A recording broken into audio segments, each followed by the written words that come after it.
Prezados amigos e amigas, bem-vindos à segunda das 5 conferências gratuitas que temos programadas e ao vivo, diretamente agora, diretamente de Israel, organizado pelo Moriah International Center, através da plataforma de cursos online Moriah College. Essas atividades são organizadas em função do nosso primeiro aniversário como Moriah College, na plataforma de cursos online, e eu diria a plataforma mais completa em língua espanhola e portuguesa que existe no mundo. Nós tratamos arqueologia, Bíblia, questões de Israel moderno, diversos aspectos e assuntos que estão relacionados com a cultura e o conhecimento em geral, com as nossas raízes religiosas, culturais e tal. Por os que são alunos já do nosso Moriah College, é um prazer estar com vocês aqui. Nós já temos estado nesse ano todos juntos, esse ano todos nós juntos aqui, nessa plataforma de conteúdo único.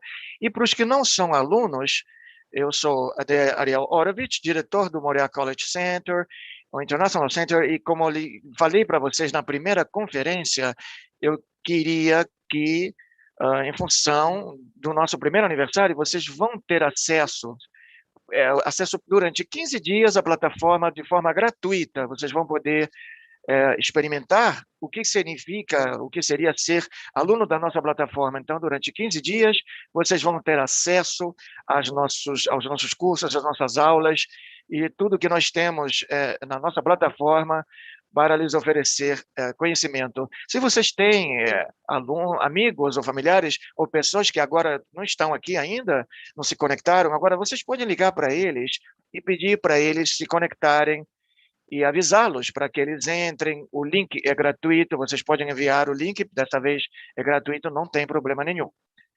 E nós estamos aqui numa transmissão ao vivo para o mundo inteiro. Eu queria saber de onde é que vêm essas mensagens.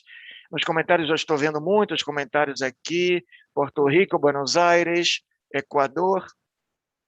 Podem escrever aqui nos comentários. Tem comentários de Portugal, do Brasil. Temos de Córdoba, Paz, enfim, Costa Rica, enfim. E sejam bem-vindos aqui no interior, no Moriah, senta nessa plataforma, e vocês, é uma grande honra tê-los aqui conosco.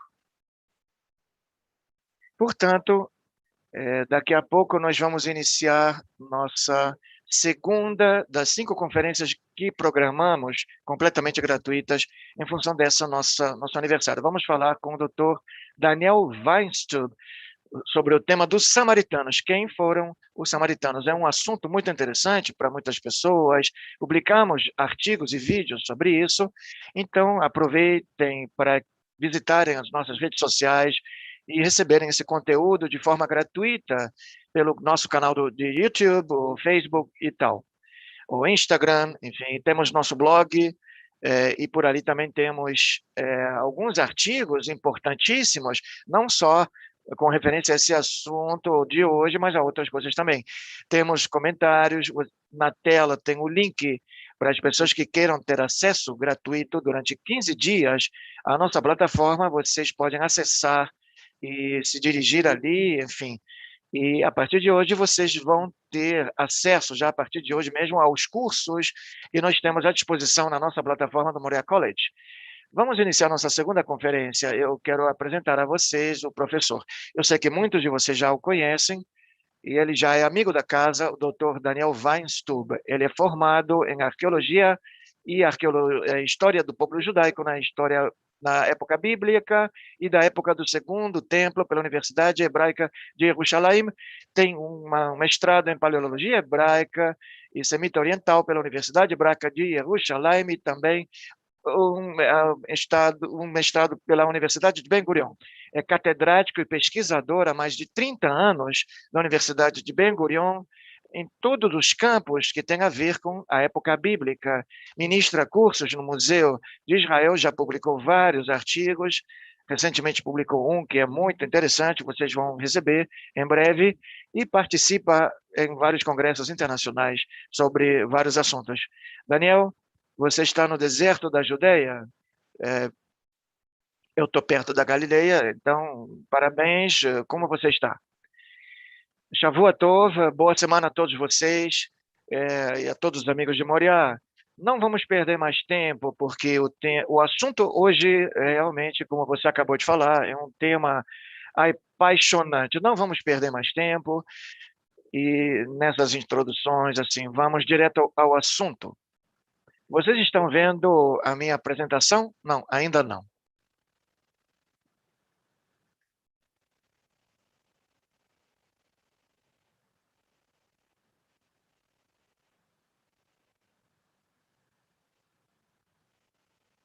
Agora sim.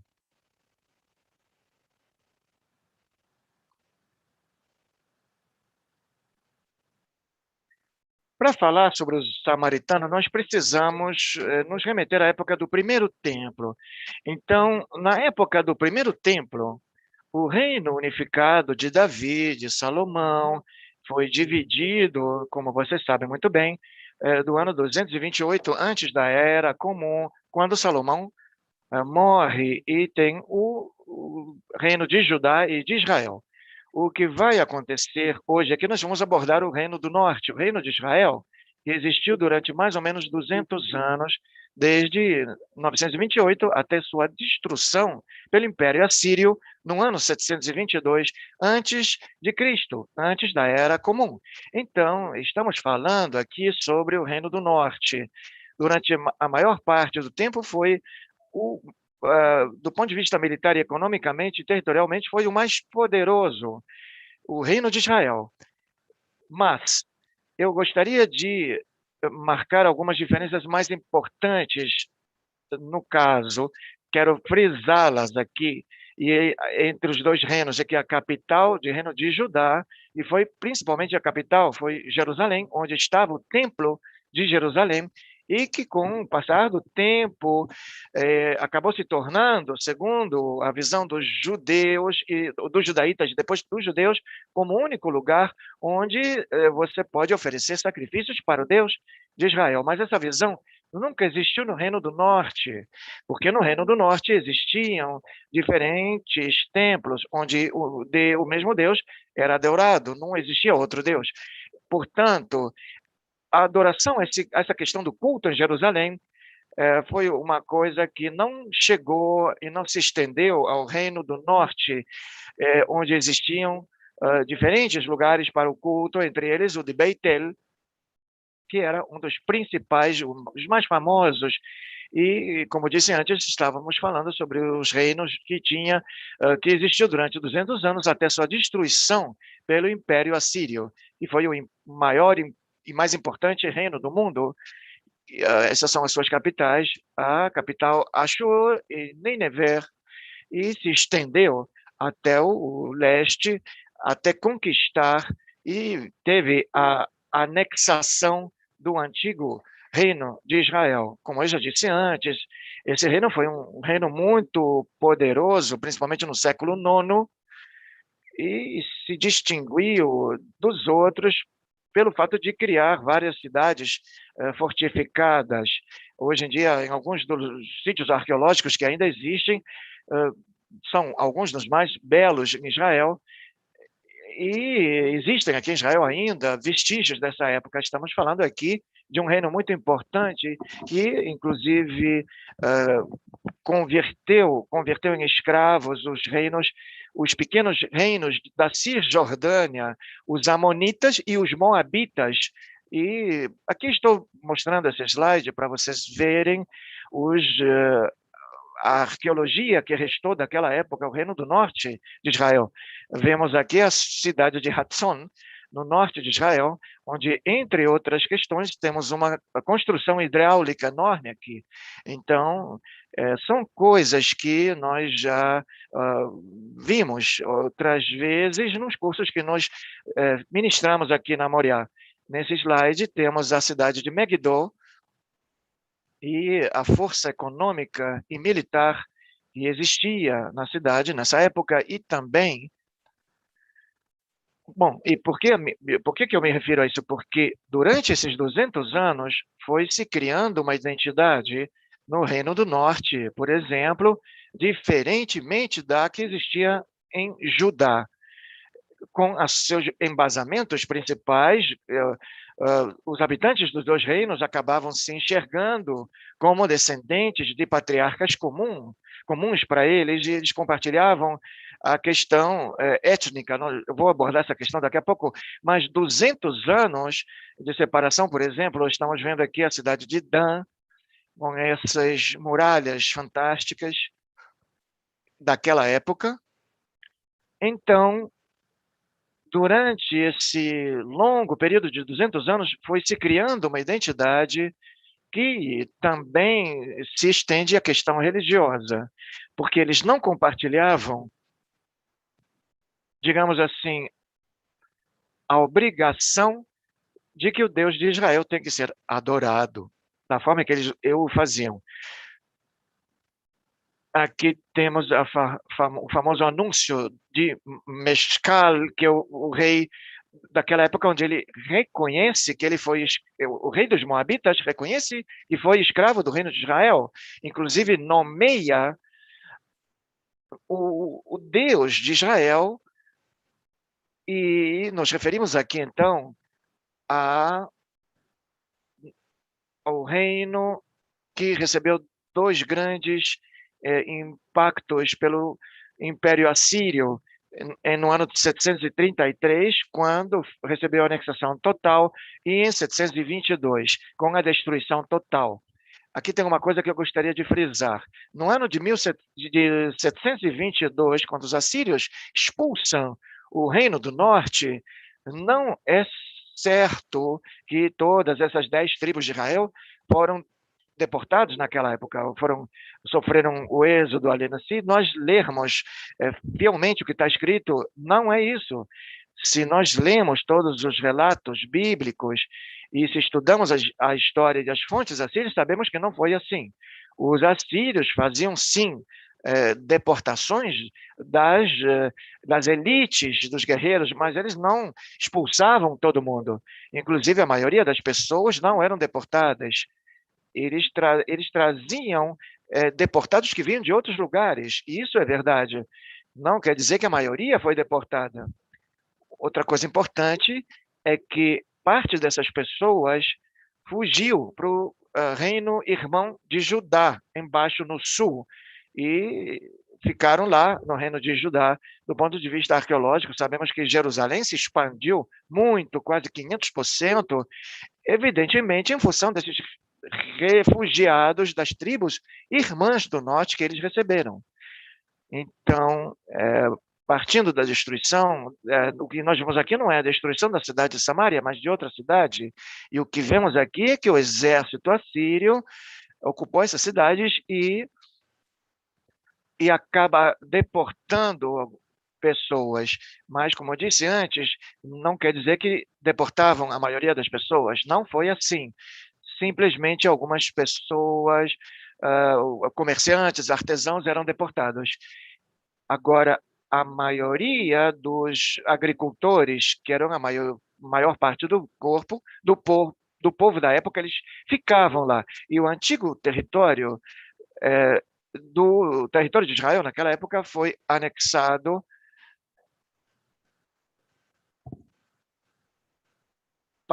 no Império Assírio. Aqui temos um mapa das deportações, enfim, mas não se deixem levar por aquele mito de que das 10 tribos foram deportadas, porque o sistema, de fato, não funcionava assim. Inclusive, a própria Bíblia, nos relatos posteriores, contavam que muitas pessoas estavam lá e que o reino de Judá tentou, na época de Josias, por exemplo, convidaram eles para participarem e a entrarem no reino de Judá. Portanto, existe isso na história. Nem todos entraram para o reino de Judá, mas muitos entraram, sim. Trouxeram pessoas de outros lugares e foram deportadas de outros lugares. Essa era a política que era conveniente naquele no Império Sírio, mas no Império Babilônico, quando tem a questão de Judá, ali eram só deportados as pessoas conquistadas, mas não traziam pessoas de fora. Em Judá aconteceu outra coisa diferente. eles não trouxeram pessoas de outros lugares. Os assírios, de fato, deportavam no sentido duplo e acabaram criando uma província, a província chamada de Samaria e Megiddo, onde ali se assentavam os territórios principais do reino de Israel. Eu vou pular essa etapa no tempo, porque nós não temos muito tempo hoje aqui, então vamos fazer vários pulos na história. Eu vou anunciar quando fizer esses pulos na história, na cronologia do tempo, e eu vou marcar principalmente, eu vou deixar aqui em destaque os tempos onde aconteceram os fatos históricos que acabaram mudando a história da questão. O reino de Judá, no final de tudo, em 586, foi destruído pelos babilônicos, e depois veio o Império Persa. Prestem atenção que o Império Persa existiu nessa região durante 200 anos, desde 538 até 533, com o surgimento de Alexandre Magno. E os persas permitiram que os judeus voltassem para a Judéia para construir o Templo de Jerusalém. E eles deram uma grande autonomia a eles aqui nessa região. Mas, na época persa, há uma autonomia, foi dada uma autonomia também aos residentes de Samaria, que eram os descendentes dos antigos israelitas, nesse caso. E aí eles também tiveram uma grande autonomia territorial.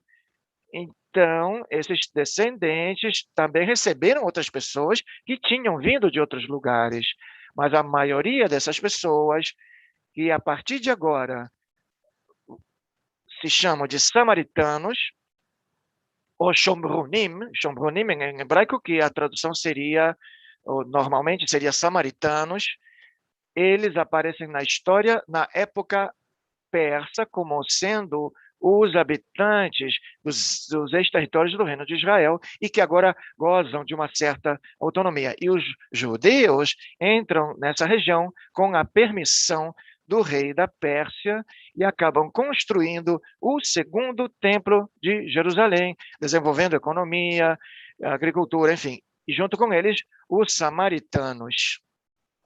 Então, eu vou explicar um pouco mais isso daqui a uns 5 minutos, que talvez seja uma surpresa para vocês. Os samaritanos também construíram um templo, em paralelo ao templo de Jerusalém. Então, esse é um dado que não todas as pessoas sabem, mas primeiro eu quero me adiantar um pouco no tempo, certo? Então, nós já falamos que o governo persa dominou aqui toda essa área durante 200 anos, até 333. Do 333, Alexandre o Grande, então, conquistou. Ele faz cair o Império Persa, ele toma toda aquela zona, né, aquela área. E os helenistas, então, dominam toda aquela zona. Até que, no ano 167, antes da Era Comum, os judeus se rebelaram. E temos a famosa rebelião dos Macabeus, dos Asmoneus, ou Macabeus, e começam a construir, então, de a pouco, né, um Estado independente. Antes não era totalmente independente, que existiu durante 90 anos, que foi a última vez que os judeus tiveram independência até o Estado de Israel moderno. E eles foram construindo, então, o seu Estado, e aquilo foi se expandindo, né, de pouco a pouco. Então, agora nós chegamos a um ponto muito importante. Quando os asmoneus, né, eles começam a se expandir, né, eles conquistam toda a terra de Israel, praticamente, e conquistam também a Samaria.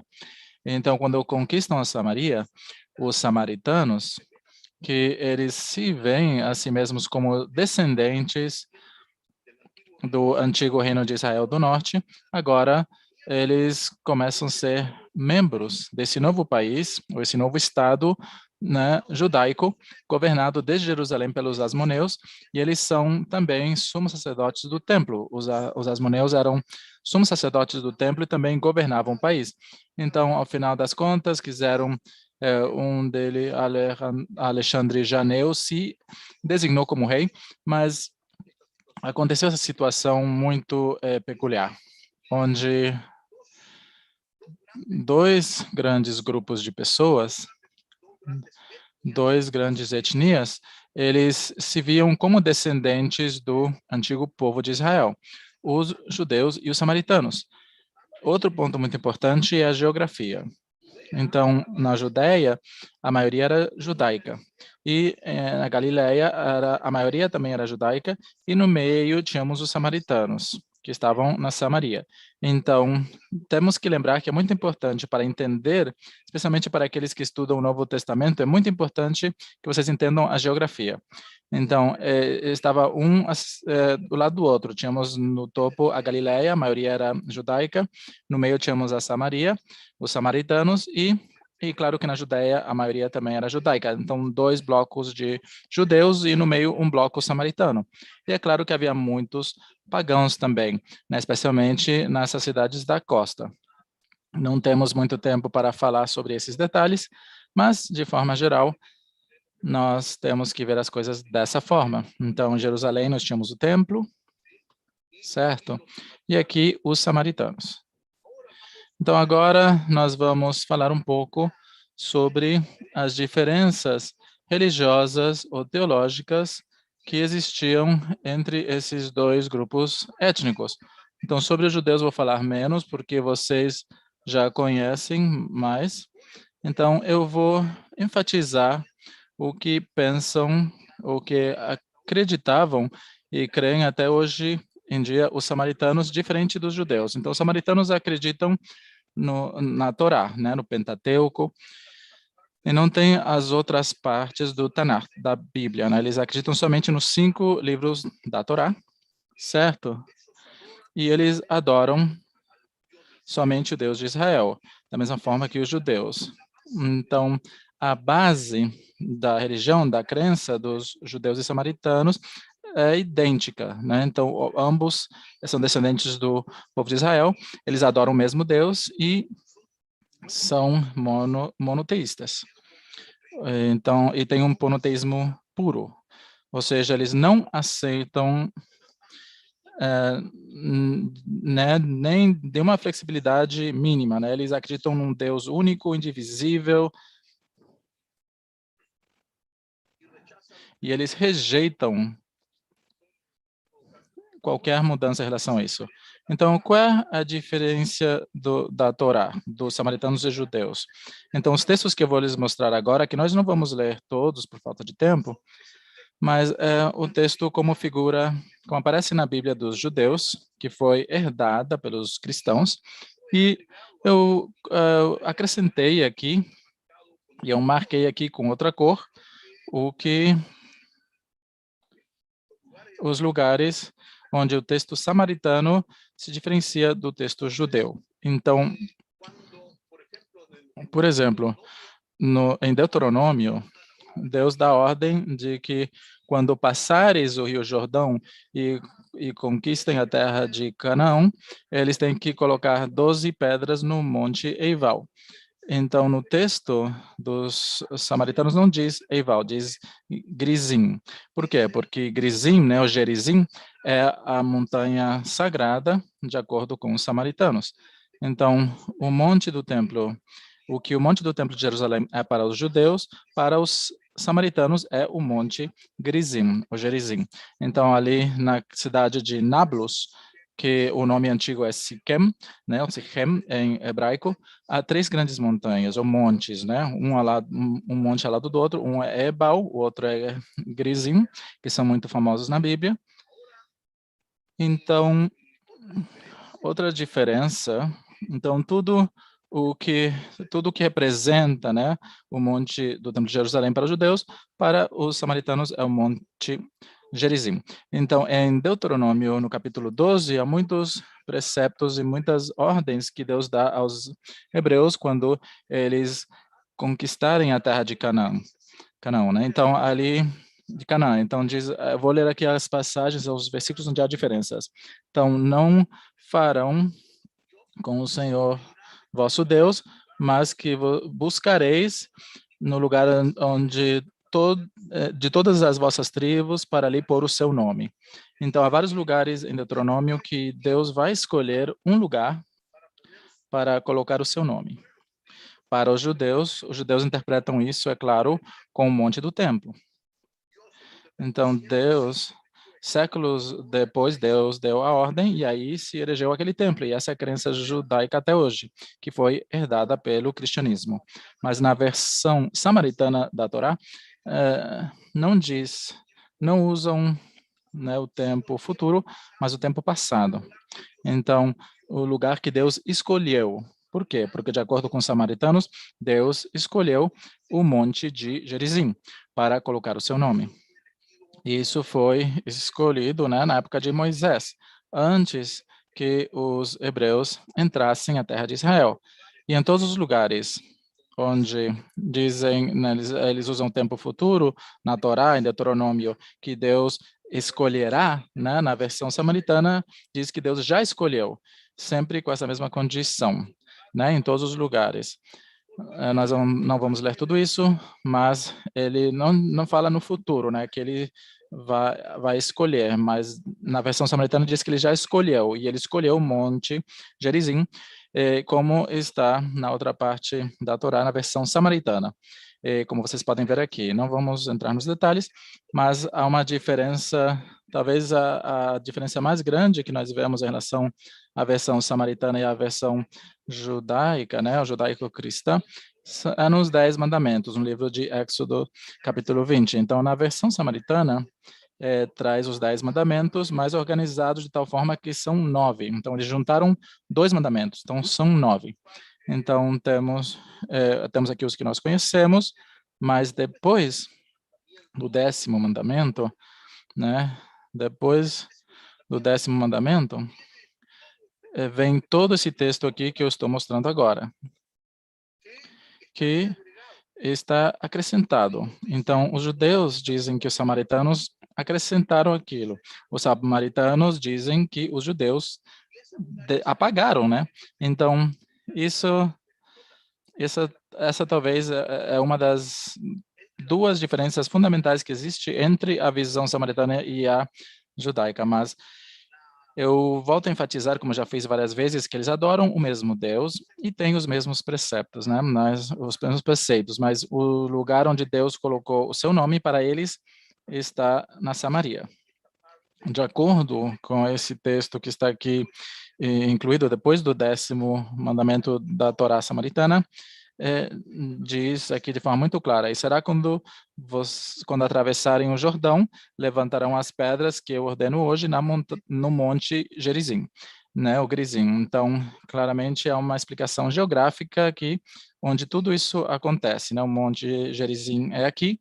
É um monte de 850 metros acima do nível do mar, mais ou menos. Um monte, né, uma montanha impressionante. Então, essas são as principais diferenças. Há outras, mas com o pouco tempo que nós temos, eu estou destacando as diferenças principais na aplicação, principalmente, da visão teológica entre os samaritanos e os judeus. E há uma história muito interessante que foi, né, comprovada pela arqueologia, que relata, aqueles que quiserem saber mais, anotem o que eu estou mostrando aqui, vocês podem ler isso em espanhol ou no seu idioma. Temos aqui, em um dos livros de Flávio Josefo, Antiguidades dos Judeus, o livro 11, relata uma história muito interessante. Ele diz que ao final da época persa, né, vocês se lembram que os persas tiveram até 233, então ao final da época persa, de acordo com esse relato, né, diz que o irmão menor do sumo sacerdote judeu no templo de Jerusalém, ele se apaixonou da filha do governador da Samaria, um samaritano, certo? Então, isso era algo inaceitável para os judeus. Então, eles deixaram as coisas muito claras e eles né, disseram que se ele casasse com aquela moça samaritana, ele deveria esquecer de herdar aquele cargo de sumo sacerdote do Templo de Jerusalém, porque isso não seria algo que eles aceitassem, né? Ele tinha que casar com uma moça judia, né? Então, de acordo com os relatos de Flávio Josefo, o governador da Samaria disse que ele gostava muito dele, né, do seu, né, futuro, né, então, e eles têm um relato muito mais longo e mais interessante do que se vocês lerem, né, do Flávio Josefo, e ele disse, não se preocupe, nós temos aqui o Monte Sagrado aqui em Gerizim, então eu vou construir um templo que vai ser uma cópia exata do templo que vocês têm em Jerusalém, e você será aqui o sumo sacerdote. Então, então dito e feito, né? Ele construiu uma réplica do templo, né? Então ele foi o sumo sacerdote e depois foi herdado pelos seus filhos. Então, de forma única na história, ao final da época persa, e durante um longo período, até o ano 112, antes da nossa era, tivemos dois templos, um em Jerusalém, no Monte do Templo, e outro no Monte Gerizim. E os sumos sacerdotes eram irmãos, e depois se tornaram primos, né?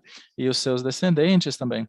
Então, esse relato de Flávio Josefo, nós nunca soubemos se era verdade ou não, porque de forma muito interessante, os samaritanos não lembram na sua memória coletiva, eles não lembram que eles tiveram um templo e foi destruído. Então, para os judeus até hoje lembram do templo, né? E eles ficam de luto, né, pela destruição do templo até hoje. Então, tem um período de luto, né? Eles lembram do templo e falam sobre o templo, etc, etc. Não vou falar sobre isso agora, mas os samaritanos não lembram que tiveram um templo, que tiveram um altar de sacrifício, eles lembram, mas não um templo. Então, nós não sabemos se o que está relatado ali é verdade ou mentira, mas os arqueólogos conseguiram comprovar isso. Isso aqui é um lugar imponente, um dos sítios arqueológicos mais impressionantes na terra de Israel, e aqui no cume, né, do Monte Gerizim, nos anos 90, eles realizaram grandes escavações e eles encontraram ali o entorno, né, daquele templo samaritano que era paralelo ao templo judaico antes que chegasse Herodes, né? Então, antes que Herodes chegou a Jerusalém, esse foi o templo que estamos falando do templo que construíram os judeus depois que o rei, né, da Pérsia, o rei sírio, permitiu que eles construíssem. Então, mas não há resposta por que os samaritanos não lembram e não estão em luto porque o templo foi destruído, mas de fato o templo existiu. Mas infelizmente, como vocês podem ver aqui, esse quadrado que vocês veem aqui com esse octógono ali no meio, esse octágono, foi construído pelos bizantinos, como nós vamos falar. Então, os bizantinos, para castigar os samaritanos, eles construíram aqui uma grande igreja, né? Então, eles destruíram toda a fundação daquele templo. Então, nós perdemos a oportunidade de ver como a fundação desse templo samaritano, que era uma réplica do templo de Jerusalém. Mas nós vamos falar sobre isso depois. Mas o que ficou quase intacto é o entorno ali do templo. E há muito ali para ver, e eu vou falar, né, em 2 ou 3 slides sobre isso. E o que está aqui em vermelho, foi construído pelo imperador Zenon, o imperador bizantino Zenon, para castigar uma revolta samaritana. Mas tudo que vocês veem aqui em azul e em azul claro aqui são os restos das construções em torno do templo que os samaritanos construíram. Esse templo foi destruído pelos judeus. Quando os asmoneus, lembram os asmoneus, eles começam a crescer, né, e vão se expandindo. Então, um dos governadores dos asmoneus, Yohanan Porcanos, no ano 112, ele destruiu esse templo, que era um templo praticamente uma concorrência, né, por assim dizer, um templo concorrente do Templo de Jerusalém. Então, ficou totalmente destruído. E como eu disse, os samaritanos, por alguma razão que nós não sabemos, na sua memória coletiva, isso desapareceu totalmente. E depois chegaram os bizantinos, então, para castigá-los, construíram isso aqui. Então, parece que os samaritanos continuavam oferecendo sacrifícios aqui, mas depois disso não conseguiram. Então, podemos ver aqui essa igreja octogonal. Ali no meio, temos a igreja octogonal e a construção. E é isso que eu queria mostrar aqui nessa tela, que é essa réplica do segundo templo de Jerusalém, que estava no Monte Gerizim. Tudo isso que eu estou mostrando aqui são as coisas que pertenciam à época às escadas que levavam o templo, enfim, e os arredores. Há muitas inscrições nos rochedos sobre oferendas e doações que os samaritanos faziam para esse templo, e daí nós podemos deduzir que existia um templo lá. Muito bem, e aqui temos dezenas de milhares de restos de ossos dos animais em sacrifício naquela época. Agora vamos ver aqui um pouco as fontes cristãs que falam sobre os samaritanos. Vamos pular um pouco cronologicamente e vamos chegar na época romana e bizantina. Os samaritanos estão em 11 regiões, aparecem em 11 regiões no Novo Testamento, e nós vamos abordar aqui uns 2 ou 3 desses lugares. Mateus, por exemplo, disse o seguinte: Jesus fala para os discípulos: não vão até os gentis, nem entrem em nenhum povoado dos samaritanos. Então, tipo, vocês têm que fazer as suas prédicas só entre os judeus e não entre os gentios, porque os gentios são os pagãos, e vocês não são aquelas...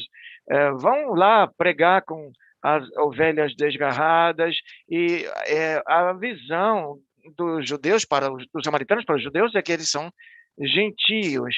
Os samaritanos são uma coisa, os outros são outras coisas, eles separam, eles acham que eles são ovelhas desgarradas, enfim, a mesma visão que na maioria dos judeus existem uma fragmentação dos judeus, nós vemos isso aqui também com respeito ao povo samaritano. Nós temos aqui uma opção bastante diferente e um pouco contraditória na história. Jesus e os seus discípulos chegaram até os samaritanos e convenceram alguns dos samaritanos para que eles aderissem aos primeiros cristãos existentes. Lembrem vocês da questão geográfica.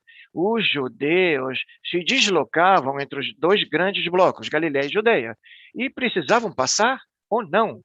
Não tinha outro jeito, tinham que passar pelo território de Samaria. Então, eles estão sempre, os samaritanos estão sempre entre os 2 reinos, esse território dos samaritanos. Então, um dos relatos mais famosos, mais conhecidos sobre os samaritanos é o seguinte: Jesus não, um homem anônimo, de nome anônimo, foi de Jerusalém para Jericó, e aí vem aquela parábola do bom samaritano. Aqui tem aquela questão geográfica, porque entre Jerusalém e Jericó não tinha samaritanos, só tinha judeus naquele território. E segundo os relatos, ele encontrou um sacerdote que não chegou a ajudá-lo, não chegou a ajudar aquele homem, aconteceu alguma coisa com ele no caminho, ele não ajudou, encontrou um levita que também não ajudou, e depois pediu ajuda para um samaritano, e esse sim o ajudou e deu a assistência necessária. Tem algumas pessoas que pensam que a palavra samaritano, usada aqui nesse contexto, talvez não, mas tem pessoas que duvidam sobre o termo da palavra samaritano vem de uma má tradução, ou de uma tradução errada, porque naquela época não tinham samaritanos. Até hoje, os judeus, no que se refere à religião, eles pertencem a 3 categorias. Os Kohanim, que são os sacerdotes, que até hoje eles observam a tradução, tem os Leviim, que são os descendentes dos levitas, e os outros judeus, que são Israel, que pertencem ao povo de Israel. Mas na época romana, os samaritanos eles não se chamavam a si mesmos samaritanos, não, eles se chamavam de Israel. E partes dos judeus que não eram nem levitas e nem coanim, sacerdotes, também se chamavam Israel. Então, é possível que talvez essa parábola se referisse aos três tipos de judeus, em primeiro lugar, e na terceira categoria fosse Israel. E talvez fosse mal entendido ou compreendido como que eles eram samaritanos, mas na verdade eles pertenciam, eram chamados de Israel, pertenciam ao povo de Israel. Nós vemos as populações que passam pelo território de Samaria, principalmente os que entraram em Samaria e conseguiram algumas pessoas que gostavam da religião deles, enfim. Isso foi uma coisa também que criou uma situação em que os samaritanos são vistos como pessoas que se rebelaram contra os cristãos. Não temos tempo para passar todos os slides, por isso estou fazendo pulos aqui, como já falei.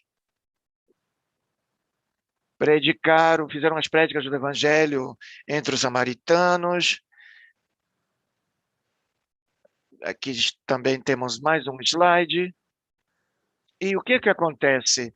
Tem outra história muito conhecida que é sobre a mulher samaritana. Jesus passou pelo território de Samaria, viajando entre Galileia e Judeia, e pediu água para uma mulher que estava lá em Samaria, e num poço d'água que era muito famoso, e ela ficou surpresa e fala o seguinte, nesse meio tempo, a mulher de Samaria tirou a água, e Jesus falou, me dá um pouco de água, mas já que os judeus não usam nada que aparentemente os junte com os samaritanos, o que os assemelhe com os samaritanos, como você me pede água se você é judeu e eu sou samaritana? Isso reflete, de fato, um reflexo fiel, ou mesmo, inclusive, até um parcial ao mesmo tempo da realidade, porque os judeus e os samaritanos tinham uma visão complexa e ambivalente, meio indeterminada com respeito a um e ao outro. Eu quero dizer que existe uma grande discussão entre os samaritanos e os sábios judeus com respeito ao que você faz com o outro. Por exemplo, tem sábios que dizem, não, nós, os samaritanos, não podemos ficar junto deles, não podemos comer o que eles comem, porque isso é impuro, e é o que aparece aqui. Mas tem outros rabinos, os sábios judeus, que falam, não, eles são irmãos que erraram o caminho deles, vai chegar o tempo, quando chegar talvez o Messias, e eles vão acabar conhecendo que Jerusalém é o lugar certo para eles ficarem. E entre os samaritanos também existia a mesma discussão com respeito a outros povos. E hoje sabemos que haviam samaritanos que se integraram com os judeus e vice-versa. E as visões e os problemas existiam, eram muito parecidos, eram quase idênticos. E um dos grandes sábios, por exemplo, do judaísmo, Rabi Akiva, para ele, os samaritanos são irmãos completamente do povo judeu. Claro que eles erram em algumas coisas, mas para ele são irmãos dos judeus. E isso aqui é o famoso discurso de Jacó, patriarca Jacó. Nós não temos tempo sobre isso. E talvez falaremos depois. E temos também que no final daquela história, a mulher samaritana fala para Jesus, os nossos antepassados adoraram nesse monte, mas vocês, os judeus, dizem que o lugar onde nós temos que fazer as adorações é em Jerusalém. Então, isso reflete, de fato, a diferença que existia entre os samaritanos e os judeus.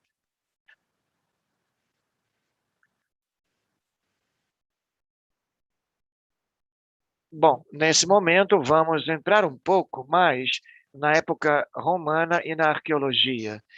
Vocês sabem que os judeus rebelaram contra o Império Romano houve duas grandes revoltas ou duas grandes rebeliões entre o ano 66 e 73 da Era Comum, onde os romanos destruíram o Templo de Jerusalém no ano 70. E a grande rebelião foi a rebelião de Bar Kova, entre 132 e 135. Isso fez com que os romanos arrasassem, acabassem ou destruíssem com a maior parte dos judeus, os que não foram mortos, foram vendidos como escravos, e a diáspora, de fato, que se deu, foi a mais importante, e a discriminação dos judeus em Israel começou com a rebelião de Bar Kova, e o centro judeu ficou na Galileia, porque os que se rebelaram foram os judeus que moravam na Judeia. Mas o que aconteceu com os samaritanos? Quando os judeus se rebelam contra os romanos, aparentemente os samaritanos não se associaram aos judeus, embora fossem perseguidos da mesma forma que eles. Mas quando, por exemplo, os romanos proibiram a circuncisão dos filhos deles, eles sofreram da mesma forma também. Mas, aparentemente, não houve uma associação. Os romanos castigaram também os samaritanos, mas aparentemente foi por uma iniciativa romana, uma ordem de Pôncio Pilatos, o famoso Pôncio Pilatos. Ele fez uma enorme matança de samaritanos porque ele estava com medo que eles se rebelassem, e isso custou-lhe o cargo no ano 35, o imperador chamou ele não voltou mais. Isso tudo consta na história. E aí é onde nós chegamos na época bizantina. O Império Romano, no século IV da nossa era, se racha em duas partes. Então tem a parte oriental, a parte da terra de Israel, da Síria, por exemplo, e do Egito, acaba se tornando o Império Bizantino. E no Império Bizantino acabam se criando os fundamentos cristãos, onde são, como vocês devem saber, no século IV temos o Concílio de Nicéia.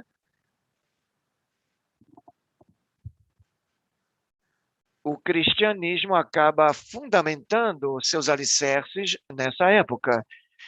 E, naquele momento, é fundamental a época nesse momento, porque é importantíssimo para poder compreender o que acontece com os samaritanos na atualidade. Mas na época romana e bizantina, os samaritanos começam a construir sinagogas que são o princípio da sinagoga como instituição, como nós conhecemos hoje em dia. O templo já existia, mas quando o templo foi destruído, os judeus acabam tendo a sinagoga como instituição. E na arqueologia, hoje em dia, encontramos mais de 150 sítios de escavação onde temos sinagogas da época romana e bizantina. E o que aconteceu com os samaritanos? Muito bem, eles acabaram construindo sinagogas que são quase iguais às sinagogas dos judeus. Ou seja, é impossível dizer que um copiou do outro, elas têm as mesmas estruturas piramidais, mesmo tipo de construção, mas tem uma pequena diferença. As sinagogas judias estão dirigidas ou direcionadas a Jerusalém, onde estava o templo, e as samaritanas vão em direção à montanha de Grise. Porque na época bizantina, por exemplo, os judeus começaram a suavizar ou amolecer, digamos assim, as regras sobre fazer figuras humanas ou de animais nos adereços que eram colocados dentro das sinagogas. Na época romana, eles tinham cuidado de não fazer isso, porque a luta era contra os pagãos. Mas depois, eles já estavam mais relaxados, essa questão já tinha desaparecido. E nos mosaicos que encontramos nas sinagogas judaicas, tem figuras humanas e de animais, mas não na dos samaritanos. Eles, até hoje, são muito estritos nesse sentido. A época bizantina para os judeus é a época do Talmud. Os sábios do Talmud, quando falam dos samaritanos, se referem a eles como pessoas muito mais estritas do que nós. restos arqueológicos que descobrimos, encontramos sinagogas samaritanas. Aqui temos alguns slides sobre isso. Temos pinturas ou desenhos maravilhosos com inscrições que não colocam nenhum tipo de figura humana ou de nenhum animal. Pelo contrário, eles se assemelham muito com os judeus, mas os que estudaram, ou as pessoas que estudam aqui nos nossos cursos da Moriá, e que sabem o que se fez sobre arqueologia, vocês sabem como são vistas as sinagogas judaicas na época bizantina. E se não fosse pelas distinções que eu falei aqui, seria impossível diferenciar uma sinagoga samaritana de uma sinagoga judaica. Muito bem. A época bizantina e os bizantinos, como tal, ou seja, os imperadores bizantinos do período bizantino, eles foram muito agressivos com os judeus e os samaritanos. Era um reino cristão e começou a criar igrejas e lugares, fazendo assentamentos nos lugares que eram sagrados para o cristianismo, no território da Terra Santa. Mas esses lugares, ao mesmo tempo, também eram sagrados para os samaritanos e para os judeus, como vimos no Monte de Gerizim, onde estava a igreja que vimos aqui. Também construíram uma igreja no Monte do Templo, uma coisa que para os judeus era um sacrilégio enorme que você poderia fazer. E também, na época bizantina, se deu uma série de persecuções que trouxe uma série de rebeliões ou de revoltas dos samaritanos contra o Império Bizantino. Isso foi uma coisa que aconteceu paralelamente, não paralelamente, mas sim parecido ou quase ao mesmo tempo das rebeliões dos judeus contra os romanos. Mas havia uma diferença. Os judeus, depois desse grande problema que eles tiveram, essa reviravolta que tiveram em Bar Kokhba, em 135, os sábios do Talmud decidiram que nós não vamos nos rebelar nunca mais contra os impérios. Nós precisamos mudar do ponto de vista histórico. Isso foi uma decisão muito sábia na época. O judaísmo continua existindo, talvez em função dessa decisão. Nós vamos resistir, não vamos nos entregar às crenças de Jesus. Nós não vamos aceitar o cristianismo, mas não nós vamos nos rebelar num exército contra eles. Nós precisamos ter paciência. E o grande golpe do ano 135 fez com que eles chegassem nessa reflexão pessoal, e o povo geralmente não aceitou. Houve algumas rebeliões contra os bizantinos, mas não contra os samaritanos. Os samaritanos se revelaram realmente um exército contra o Império Bizantino, e isso foi a grande desgraça, a maior desgraça dos samaritanos. Então, no século V, os nomes que eu estou mostrando aqui, eu sugiro que vocês busquem no Google. Há muito material em espanhol, em inglês. Então, temos a Barsalma de Nisibis, que realizou em Samaria perseguições de samaritanos, destruiu sinagogas e as converteu em igrejas e se apoderou de lugares sagrados, porque eram sagrados também para os cristãos, como o famoso Poço de Jacó, da mulher samaritana.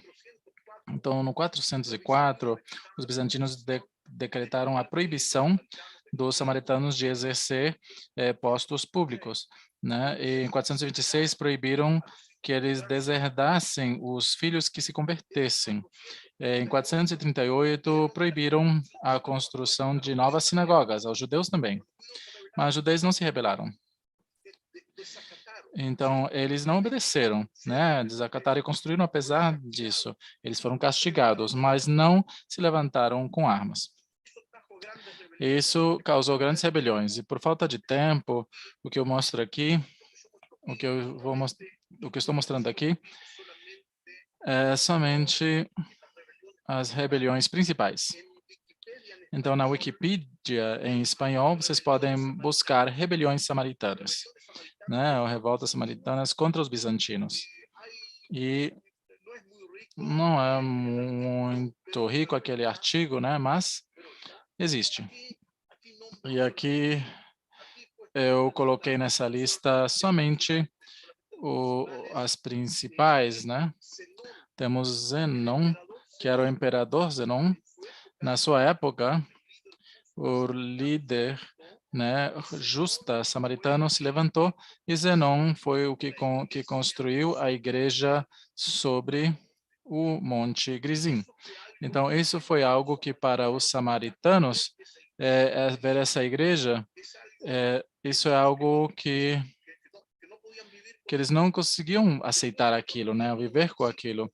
Em 495, um grupo de samaritanos conduzido por uma mulher entrou à igreja, mataram a todos os cristãos que estavam lá, fizeram uma grande matança, né, e o povo tinha medo de se aderir à rebelião, e ao final o exército bizantino matou todos aqueles rebeldes. No ano, temos Juliano Ben Sabbar, no ano 529, se levantou em uma grande rebelião na qual eles tomaram por força todas as igrejas que eles podiam, realmente causando um banho de sangue. Isso levou a uma grande repressão do Império Bizantino Cristão contra os samaritanos, e algo em paralelo, parecido com o que os romanos fizeram com os judeus. Então, a destruição foi tanta que eles nunca se recuperaram daquele evento. Depois dessa grande rebelião de Juliano Ben Sabbar, houveram outras rebeliões. Em uma dessas rebeliões, em algumas ocasiões, os judeus participaram também. Eles não obedeceram os líderes judeus que diziam que não. Eles diziam, bom, nós temos outra política, então eles se juntaram também a essas rebeliões. Mas esses golpes, né, foram terríveis, insuportáveis e marcaram a história dos samaritanos para sempre. Os samaritanos, e eu vou dizer 3 frases agora que são talvez as mais importantes de toda essa apresentação. Até aquele momento, os samaritanos eram a maioria dos habitantes da Samaria, eram centos de milhares de pessoas, talvez 1 milhão de pessoas na época romana bizantina, né, mais ou menos. Então, depois desse golpe, eles nunca mais se recuperaram.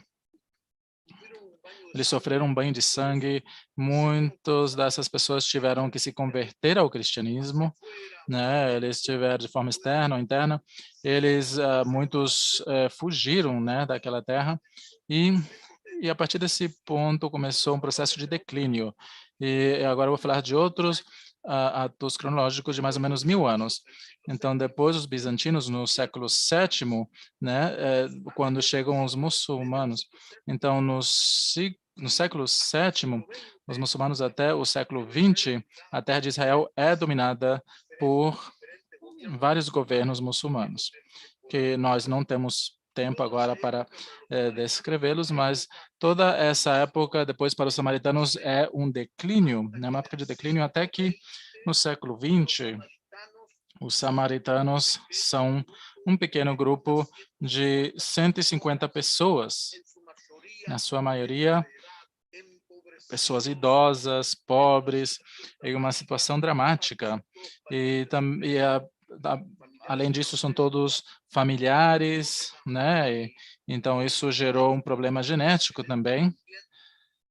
E aí que nós vemos, por causa desse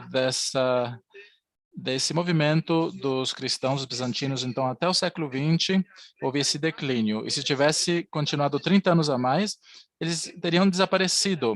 Eles estavam em vésperas de desaparecimento total, os samaritanos. Então, no século XX, começa o movimento sionista e começa a trazer à terra de Israel, né, essas ondas de imigrantes judeus. Então, quando os judeus chegam no século XX, eles, para sua surpresa, se encontram com esses samaritanos, 150 pessoas que moram ali ao lado do Monte Grizim. Eles não saíram de lá e eles continuam mantendo a sua fé, né, de forma muito enfática, mas né, são muito poucos. Então, o grupo judeu, né, eles viram eles como uma relíquia milagrosa, né, que ficou lá. Os samaritanos nunca abandonaram a terra de Israel. Então, são pessoas que nunca foram embora. Desde os tempos bíblicos, eles estão lá. Então, realmente, o governo judeu, né, e especialmente Isaac Ben-Zvi, o nosso segundo presidente, ele escreveu um livro muito importante. Ele pesquisou, né, esse povo e ele fez, né, apesar que os judeus antes do Estado de Israel não tinham, né, uma boa experiência, né, mas estamos então, ele chegou naquele último momento para salvar eles daquele desaparecimento. E então, ele entrou em contato com o sumo sacerdote, que é o máximo líder dos samaritanos, e os convenceu, né? Esses aqui são fotos daquela época, dos anos 10 e 20. É assim que eles estavam em 1905. Esse último grupo dos samaritanos, em uma situação, né, social e econômica desastrosa, como eu acabei de mencionar. Então ele convence aquele povo que eles fossem morar ao lado dos judeus, na cidade de Holon, que está ali ao lado da grande Tel Aviv, e a metade da comunidade se translada àquele lugar e a outra metade continua morando ali ao lado do monte de Gerizim. Então, o fato que isso, Ben-Zvi, né, ele fez que os samaritanos revivessem, porque eles cresceram de forma conjunta com o Estado judaico, eles são cidadãos de forma completa, economicamente começaram a avançar e a florescer, e hoje em dia os samaritanos, né, os dois grupos de samaritanos, aqueles que estão, o grupo que ficou em Israel e o outro grupo que ficou em Jordânia por 19 anos, então a parte israelense ajudava a parte da Jordânia, e hoje em dia é uma comunidade vibrante de mais de 800 pessoas.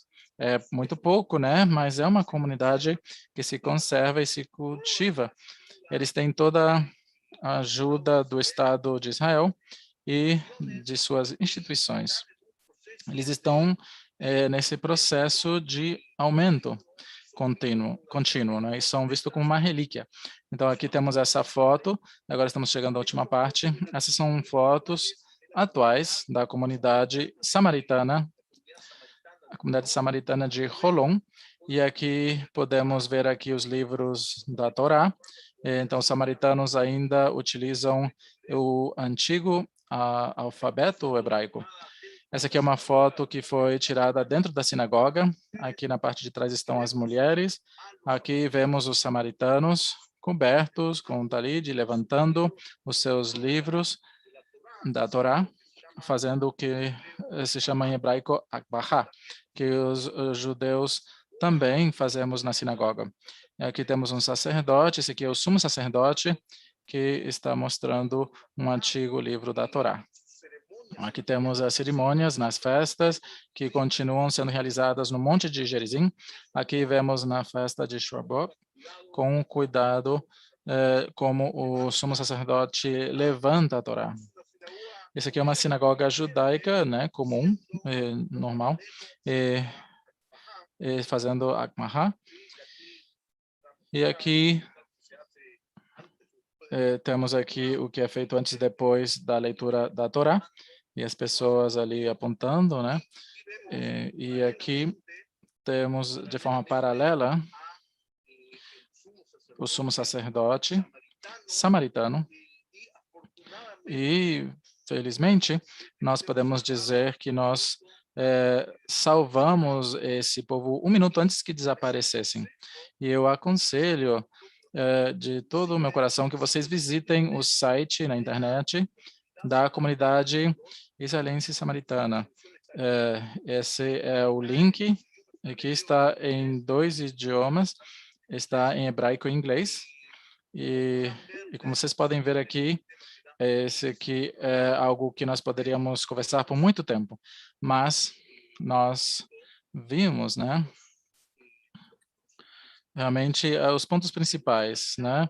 E esses vínculos principais entre os samaritanos, né? Eu fiz tudo possível para que nós pudéssemos ver como que isso aconteceu desde a época do Segundo Templo até o dia de hoje. E até o dia de hoje, eles se veem, né, como eu disse antes, como parte do povo de Israel. De acordo com a sua versão, os judeus estão errados e nós oramos, ou rezamos apontando a Jerusalém e eles rezam olhando para o monte de Gerizim. E hoje em dia eles são muito mais estritos no cumprimento da Torá que os judeus, por exemplo. Por exemplo, no Shabat, os samaritanos, eles não esquentam a sua comida, eles comem a comida fria. Os judeus encontraram uma forma de esquentar a comida, né, sem acender um fogo, é claro, mas os sábios judeus encontraram uma forma, mas os samaritanos são muito mais estritos. Por exemplo, Yom Kippur, o dia do jejum, né? Os judeus, praticamente a metade dos judeus estão isentos, né? As mulheres grávidas que estão amamentando, todas as crianças até os 13 anos, e os homens até os 13, as meninas até os 12, as pessoas doentes, as pessoas que não estão bem. Então, a religião judaica isenta essas pessoas, mas na cultura samaritana ninguém está isento, né? Até os bebês, né, não comem durante 24 horas. Então, amigos, eu agradeço muitíssimo e eu convido a que vocês ampliem seus conhecimentos sobre essa relíquia da antiguidade que nós temos, que são os samaritanos. Muito obrigado. Bom, Dani, muito obrigado. Eu gostaria de enfatizar o que você disse antes, que isso aqui é uma degustação, né? Porque esse tópico realmente nos convida a falar muito mais sobre isso. E eu gostaria de aproveitar para anunciar que daqui a um mês e meio, nós vamos começar um curso com você sobre fontes extra-bíblicas que falam sobre o texto bíblico. Então, é claro que você vai poder realmente aprofundar não somente nos samaritanos, mas de forma genérica, sobre temas que são apaixonantes sobre arqueologia bíblica. Então, gostaria de te agradecer por essa palestra. Você fez um milagre. Em 1 hora, você falou sobre um tema tão complexo de forma tão clara. Eu tive que censurar muita coisa. Sim, eu sei. Realmente, esse tema é para um curso completo. Eu sei. Então, a autocensura que foi o que foi difícil, né? Foi o que demorou mais para fazer e foi doloroso, né? Mas nós vamos ter tempo para desenvolver este e outros temas. Então, eu convido vocês a que entrem na plataforma. Então, não vão embora. Então, muito obrigado, Dani. Não vá embora ainda, porque eu tenho mais informações para vocês. Então, nós vamos ficar em contato, Dani, para os próximos cursos. Uma ótima semana para vocês. Para você também. Então, espero que vocês gostaram dessa palestra, né? Realmente é um tema muito interessante, muito complexo, e realmente nos convida para falar muito mais sobre isso, sem dúvida alguma. Então, essa conferência que nós assistimos agora é parte da programação do primeiro aniversário da plataforma Moriá College, que estamos comemorando justamente nesses dias. E justamente o Dr. Daniel Weinstub tem uma série, não somente de conferências dentro da plataforma, mas também 2 cursos. Um curso que fala sobre a saída do Egito e outro curso que fala sobre arqueologia bíblica. E o terceiro curso, que vai começar em um mês e meio, vai falar justamente sobre textos encontrados ou achados arqueológicos encontrados fora da terra de Israel, em impérios como o Assírio, ou lugares como Moab e outros lugares que falam sobre relatos bíblicos.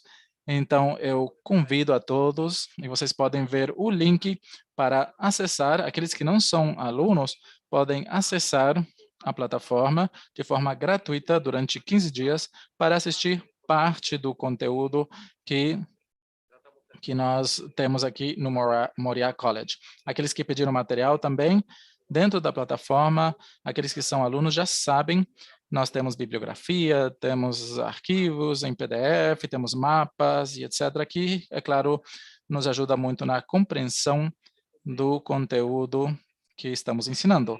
Então, nós, como eu já disse, temos uma série de 5 conferências e nós vamos estar compartilhando nas redes sociais também muito conteúdo, então fiquem realmente atentos. Então, curtam no Facebook, no Instagram e no YouTube também. Se inscrevam no YouTube, sempre temos conteúdo gratuito, temos muito material escrito e audiovisual para que vocês possam ter mais conteúdo. Então, gostaria de repetir, para aqueles que não são alunos, nós os convidamos de forma gratuita. Vocês não têm que colocar sua informação do cartão de crédito, nem nada estranho, né, entre aspas. Vocês somente devem se inscrever no link que vocês podem ver aí. Entrem e façam uma degustação da grande quantidade de cursos que nós temos para oferecer. Não somente cursos, temos documentários também que estamos realizando.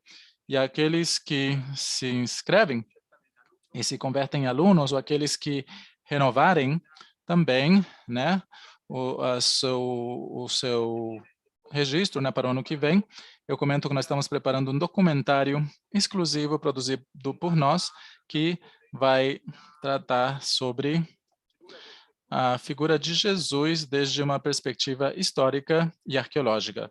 Ou seja, nesse documentário nós vamos estar visitando sítios onde Jesus esteve ou que provavelmente esteve.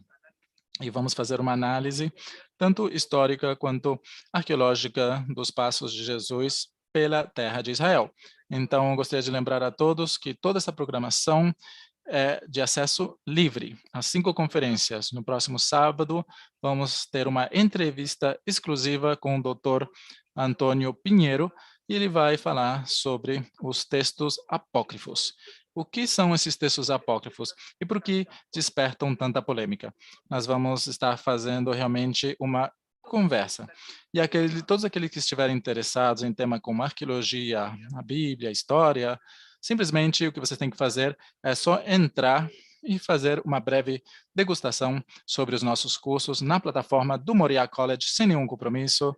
Depois de 15 dias, se vocês gostarem, será uma honra para todos nós recebê-los em nome da equipe do Moriá College, é claro, recebê-los na nossa instituição e que vocês desfrutem junto com nós de todo esse conteúdo exclusivo. E para aqueles que depois de 15 dias não quiserem continuar, também será um grande prazer que continuem conosco, talvez no futuro.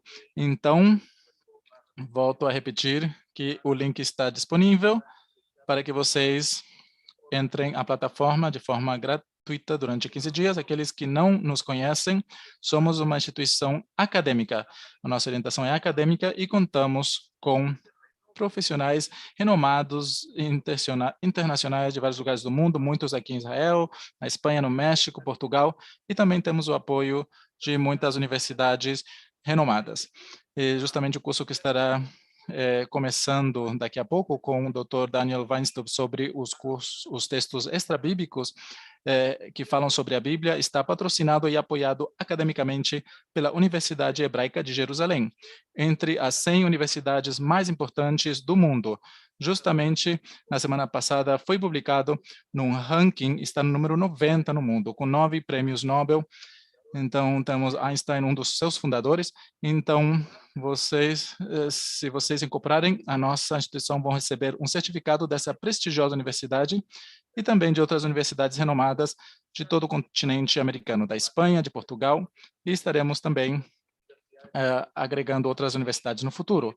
Então, recomendo que, de coração, né, como nós falamos, que vocês façam um teste, entrem na plataforma e depois de 15 dias, vocês decidirão se continuamos ou não. Então, meus amigos, espero que vocês realmente gostaram dessa conferência e eu gostaria de lembrar a todos que no sábado que vem vamos estar com o Dr. Antônio Pinheiro, uma eminência no tema do Jesus histórico e princípios do cristianismo, que também é parte da nossa equipe acadêmica.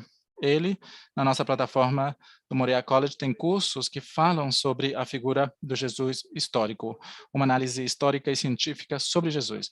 E também, no ano que vem, ele vai estar dando cursos sobre os textos apócrifos e também, no futuro, sobre outros temas. Então, espero que vocês gostaram. Se tiverem alguma pergunta, eu estou aqui para respondê-las.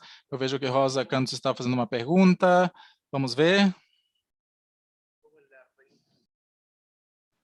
Bom, como seria a reinscrição você entrar de novo nos cursos, enfim, é, o seu registro, se ele vence em setembro, você vai receber um e-mail, você tem a opção de renová-lo, renovar a sua inscrição. E os que não são membros, vocês podem fazê-lo agora. Estamos oferecendo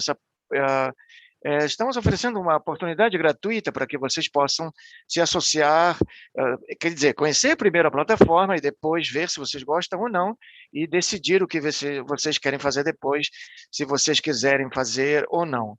A inscrição seria uma honra tê-los conosco. Silvia pergunta se dá para fazer um mestrado online. Isso está sendo negociado.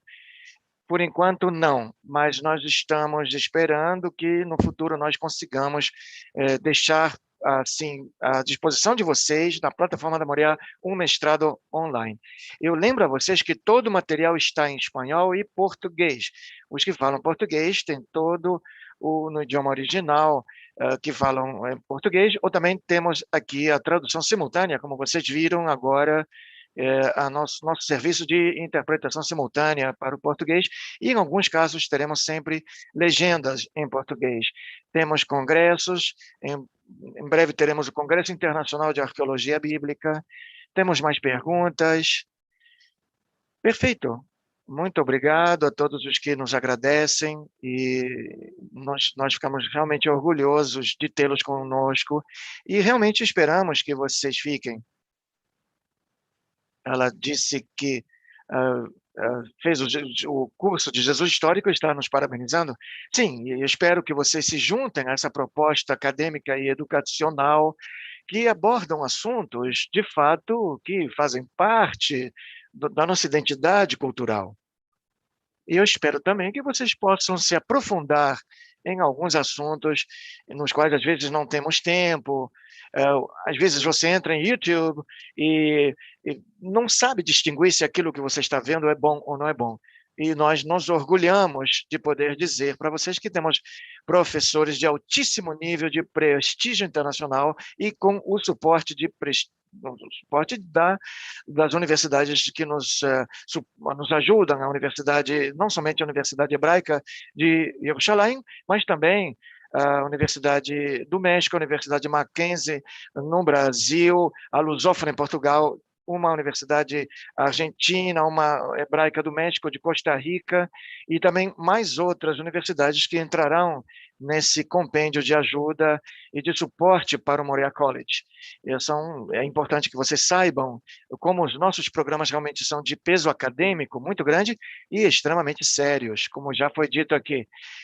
Muito bem, muito obrigado a vocês pela atenção. Nos vemos sábado que vem com a próxima conferência. Qualquer problema que vocês tiverem com a prova, o teste grátis agora, vocês podem entrar em contato com o nosso suporte técnico e eles estarão à disposição de vocês para ajudá-los nesse caminho. Tive a pergunta em outubro. Sim, em outubro você vai receber um e-mail. Se renovarem a sua inscrição em outubro, um mês antes, vão receber todas as instruções para vocês fazerem a renovação. A renovação não é somente para os escolhidos, mas também para os que, por exemplo, iniciaram o seu registro na Moriah College em setembro, já receberam o e-mail. Os que vão reiniciar o processo em outubro ainda vão receber esse e-mail um mês antes. São pessoas que vão renovar em novembro, dezembro, sempre vão receber um e-mail de renovação antes. Querem saber se a conferência vai ficar gravada? Sim, ela vai ficar gravada durante algum tempo, para os que não viram, apenas entrarem no nosso canal de YouTube. Está tudo em espanhol. Estou falando espanhol agora, está tudo em espanhol. Eu não entendi muito bem a pergunta dela. As pessoas que falam português têm tradução simultânea nesses momentos, sim, justamente agora. Temos algumas perguntas. A questão do Jesus histórico, se aparece na plataforma, sim, você pode entrar e acessar o conteúdo lá, ou você pode se associar à plataforma, a Moriah College, e você pode fazer também um teste gratuito durante 15 dias para você testar algumas das das aulas que temos à disposição. Temos coisas sobre os manuscritos do Mar Morto, não somente sobre o Jesus histórico, temos hebraico bíblico, mulheres na Bíblia, sobre o Islã moderno, o conflito árabe-israelense, são cursos também, tem um curso sobre estudo ao Holocausto, uma plataforma extremamente completa que nós temos aqui, temos acesso a livros, artigos, coisas que aparecem em documentários, professores extremamente preparados, coisas que vocês veem, por exemplo, na National Geographic, vocês de repente vão ver um professor que trabalha conosco. Muito bem, acho que não temos muito mais para responder. A questão do registro para renovação, não se preocupem, vocês vão receber todas as informações por e-mail. Para os que já são alunos da nossa instituição, vão receber a informação por e-mail. Os que fazem sua renovação em setembro já receberam a informação. Se por algum motivo vocês não receberam o e-mail, vocês podem entrar em contato com o nosso suporte técnico, que eles estarão à disposição sempre. Qualquer pessoa que tenha um problema, vocês podem colocar em comentários a questão, há suporte nos 2 idiomas para vocês, português e espanhol. Por enquanto, não temos mais perguntas para responder. Muito obrigado, Graziela. Foi ótimo os cursos. Muito obrigado. Ela diz que não perde os cursos nunca da Moriá, porque são excelentes. Enfim, muito obrigado a todos os que nos desejam parabéns. A questão sobre conteúdo, artigos, enfim, vocês podem entrar no nosso site em Facebook ou Instagram, e lá vocês vão poder consultar os blogs com vários artigos. E, evidentemente, também o acesso à plataforma Moriá College Online, onde estão todos os cursos. Vocês têm tudo lá, é muito completo, tudo bem explicitado, onde tem o material que corresponde a cada curso, enfim, além das bibliografias. Muito bem, agora eu estou já terminando nosso encontro aqui da Israel e nos vemos sábado que vem com o nosso encontro no próximo sábado com o próximo professor. Muito obrigado. Até mais.